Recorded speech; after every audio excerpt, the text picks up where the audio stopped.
សារអ្នកណាសុកផ្ញើសារថាស្រឡាញ់ខ្ញុំឬគេផ្ញើមកលេងសើចឬខ្មោចលងស៊ីអារម្មណ៍ព្រោះលេខនេះខ្ញុំមិនស្គាល់ទេខ្ញុំនៅកំឡោះមានបេះដូងស្មោះមិនទាន់មានស្នេហ៍ខ្ញុំក៏ឆ្លើយតបទៅគេមាសមេមានឈ្មោះអ្វីដែរស្រាប់តែគេថាអូយច្រឡំលេខ្ញុំនេះជានាងសៀមរាបសូភៀបរៀបសារអូននៅឯណាម្ដេចច្រឡំលេ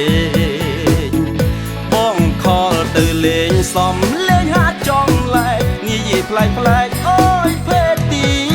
3សង្សារអ្នកណាសុំទោសផងណាកុំប្រកាន់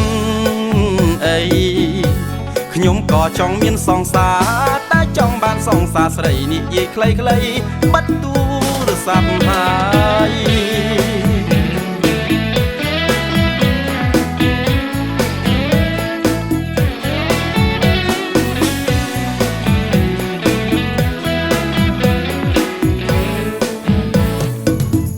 សង្សារអ្នកណា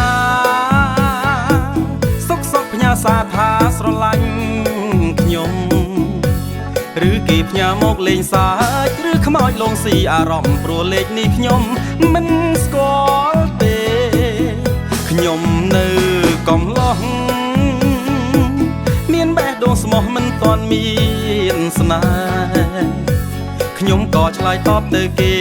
មាសមេមានឈ្មោះអ្វីដែរស្រាប់តែគេថាអូយច្រឡំលេខ្ញុំនេះជានាងសៀមរាបសូភៀបរៀបសារអូននៅឯណាម្ដេចច្រឡំលេបងខលទៅលេងសំលេងហាចំលែកងាយប្លែកអូយភេទទី3សង្សារអ្នកណាសុំទោសផងណាកុំប្រកាន់អីខ្ញុំក៏ចង់មានសង្សារតែចង់បានសង្សារស្រីនិយាយខ្លីៗបាត់ទូរស័ព្ទហើយ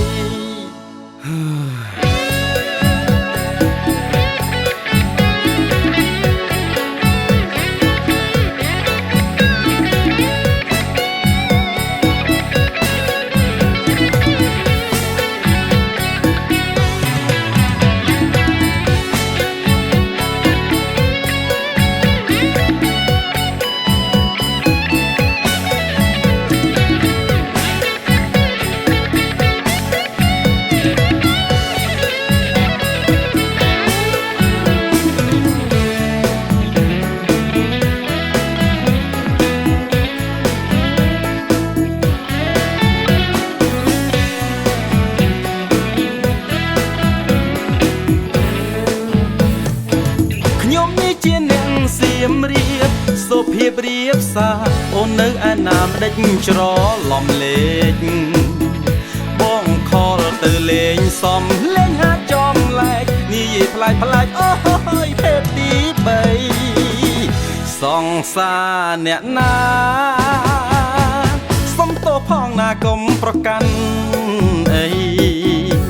ខ្ញុំក៏ចង់មានសង្សារតែចង់បានសង្សារស្រីនិយាយខ្លីៗបាត់ទូរស័ព្ទហើយ